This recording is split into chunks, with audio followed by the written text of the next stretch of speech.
The morning sun rises over the hidden base, casting long shadows across the beach where the Klaxosaur King stands in silent contemplation.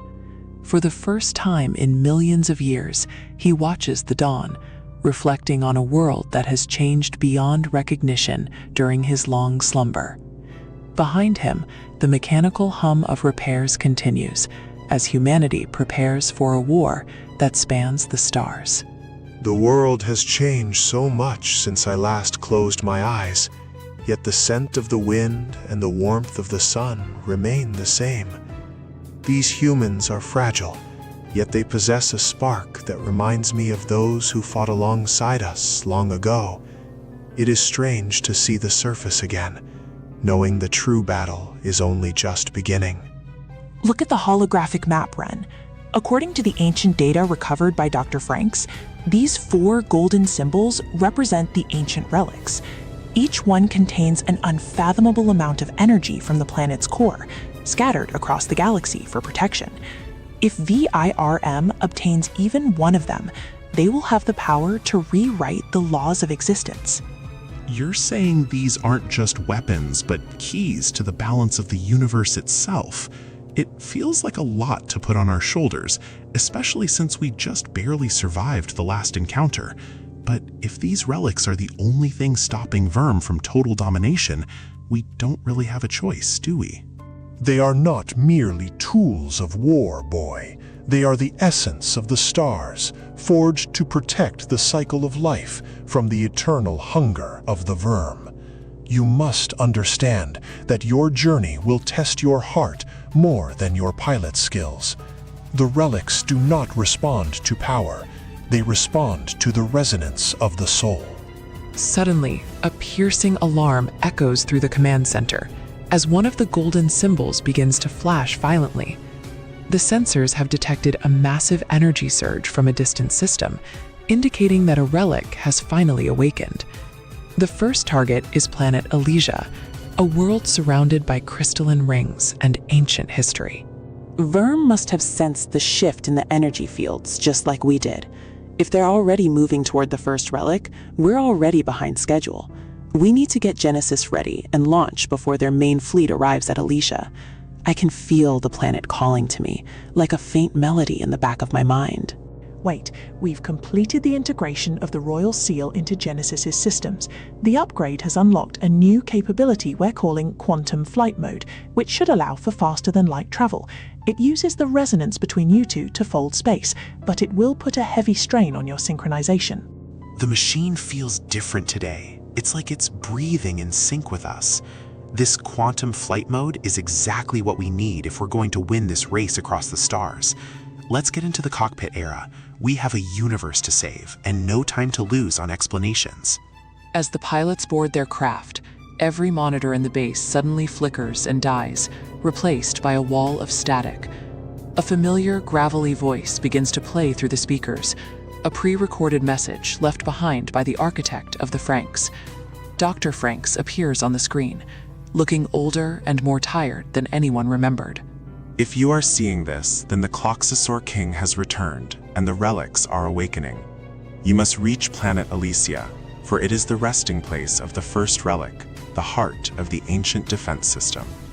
But beware the shadows that follow the light, for Verm has spent eons preparing for this very moment. Deep in the cold void of space, inside the gargantuan Verm flagship, a commander watches the same planet through a dark portal. He is flanked by 4 mysterious figures, the Phantom Legion, elite warriors designed specifically to counter the Franxx. Their armor is blacker than space itself, and their presence is a void of all life. The humans have taken the bait and are heading straight for the first relic. Send the Phantom Legion to intercept them before they can reach the temple. I want the pilots captured alive so we can extract the resonance data from their very souls. Do not fail me, for the age of Verm is at hand. This journey will test not only your physical strength, but the very bonds that tie you together. I will grant Genesis my blessing to ensure you can withstand the initial journey through the warp. May the ancient stars guide your path and shield you from the darkness that seeks to consume us all. The massive space carrier rises from its hidden berth beneath the ocean, clearing the waves in a spectacular explosion of spray. Its engines ignite with a roar that can be heard for miles, propelling the ship toward the upper atmosphere. Within seconds, the blue sky gives way to the endless black of the cosmos. I can't believe how fast we're moving. The Earth is already just a small marble behind us. Everything feels so quiet out here, but I know the peace won't last long. Era, stay focused. The sensors are already picking up strange readings in the warp corridor ahead of us. I feel it too. It's a cold, empty sensation that doesn't belong in the natural flow of space. It's like something is eating the light around us, trying to drag us out of our flight path. We need to increase our synchronization if we're going to push through this distortion. The carrier enters the quantum warp, and the stars stretch into long, luminous ribbons of white light. The ship vibrates with the intensity of the speed, pushing the structural integrity to its absolute limits. Outside, the colorful nebulae pass by like rivers of liquid light, beautiful yet terrifying in their vastness. Target detected, moving through the warp corridor at high velocity. Prepare the energy disruptors to force them back into real space within the asteroid field. We will strike them while they are disoriented from the sudden transition. Remember, the pilots are to be preserved for the commander.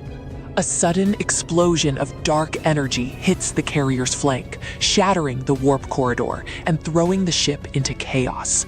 The vessel tumbles into a dense asteroid field, surrounded by massive rocks that drift aimlessly in the dark. Warning sirens blare as the crew struggles to regain control of the drifting ship. The warp drive has been compromised by an external pulse of anti-energy. We've been forced out of transit right into an ambush zone. Ren, Era, you have to launch Genesis immediately to provide cover while we repair the stabilizers. If those asteroids hit the main hull, we're finished. We're on it, Professor. Era, give me everything you've got. Quantum flight mode is our only chance to maneuver in this mess.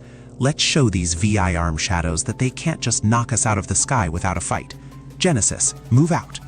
Genesis darts into the debris field, its movements fluid and incredibly fast thanks to the new upgrades.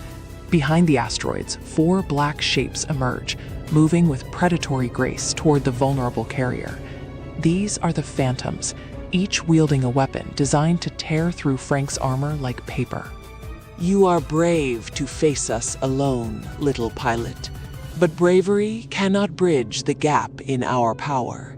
Surrender the machine, and your lives might be spared for the Master's experiments.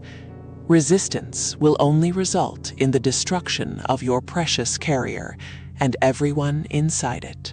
I've heard enough threats for one lifetime, and I'm not interested in being a lab rat for Verm. If you want Genesis, you're going to have to take it from us by force.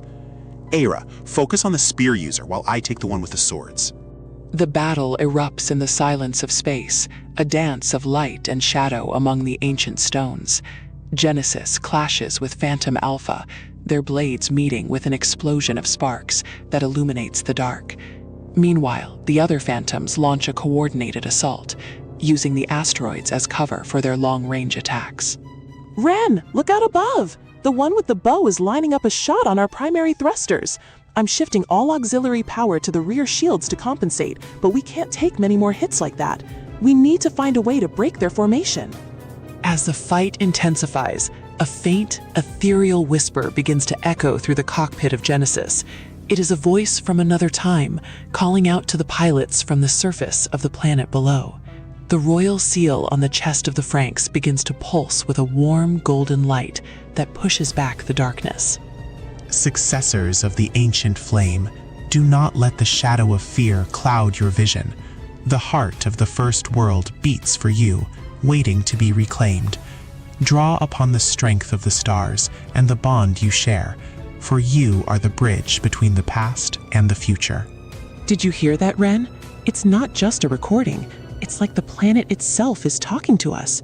The energy from the seal is changing. It feels lighter and more intense at the same time. Let's use this power to protect the carrier and get to Elysia. The golden light erupts from Genesis, creating a shockwave that pushes the phantoms back.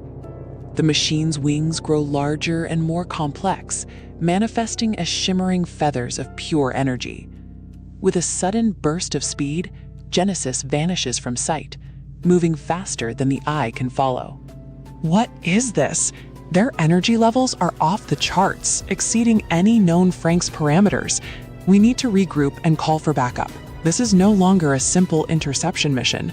The relic is already starting to resonate with them from across the system. High above the battle, a massive shadow begins to emerge from a tear in reality, eclipsing the distant sun. Titan Omega has arrived, a godlike entity of verm that makes the phantoms look like mere toys.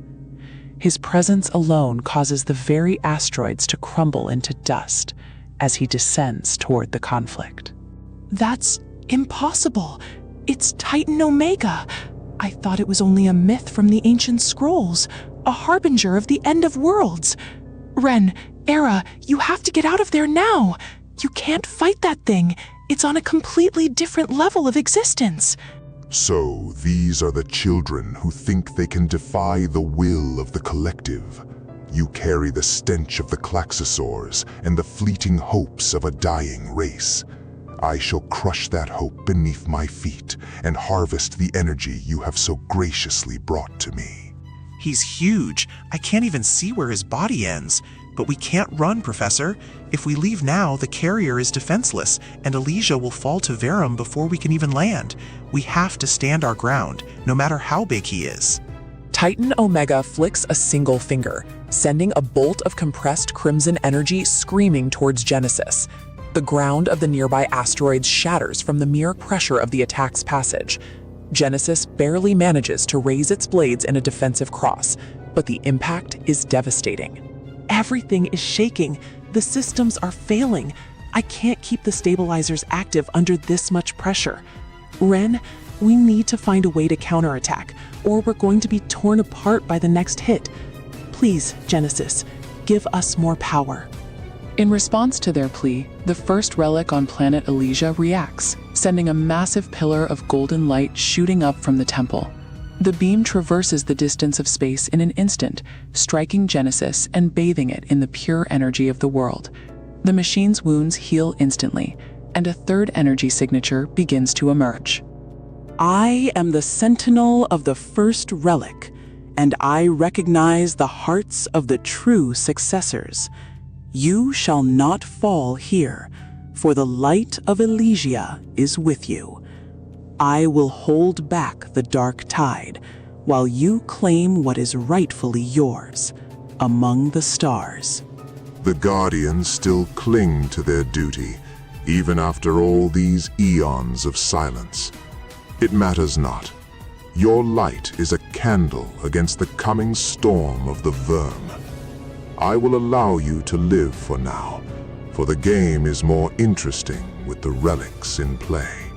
With a chilling laugh that vibrates through the pilot's very bones, Titan Omega retreats into the void, leaving his phantoms to be finished off. Genesis, now empowered by the Golden Guardian's light, makes quick work of the remaining enemies. The path to planet Elysia is finally clear, though the cost of the battle weighs heavily on everyone. The enemy has withdrawn, but they've left a tracking beacon on our hull. They're letting us find the relics for them. We're walking into a trap, but it's a trap we have to set off if we want to save our world. Prepare for planetary entry. We're going down to the surface. He's letting us go because he wants us to gather all 4 relics in one place. It's a gamble, but we have the Golden Guardian and the spirit of the planet on our side now. We won't let him take anything from us when the final battle comes. The carrier descends through the clouds of planet Elysia, revealing a world of breathtaking beauty and ancient ruins. Floating temples drift among the clouds, connected by bridges of solid light and flowing water. At the center of it all, the first relic awaits its new masters, in the heart of the Great Crystal. It's so beautiful. I never imagined a place like this could exist in the middle of a war. I can feel the life force of the planet beneath us. welcoming us home after a long journey. Let's find the relic and prepare for whatever comes next. As the episode draws to a close, a pair of ancient eyes open deep within the shadows of the next destination. The second relic is stirring, hidden within the dangerous nebula known as the Crimson Void. The journey has only just begun, and the trials ahead will be more perilous than anything they have faced.